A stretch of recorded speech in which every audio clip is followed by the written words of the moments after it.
Monopolies is back at McDonald's, so let's try to win $1 million.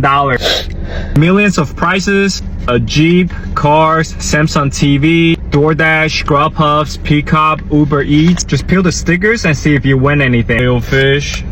I got an Illinois Avenue, Big Mac, St. Charles's Place, Atlantic Avenue. So I didn't win anything. Pretty much I got the collectibles. Instructions, you gotta download the app, register, some codes you could scan, I believe. So yeah, make sure y'all go check it out.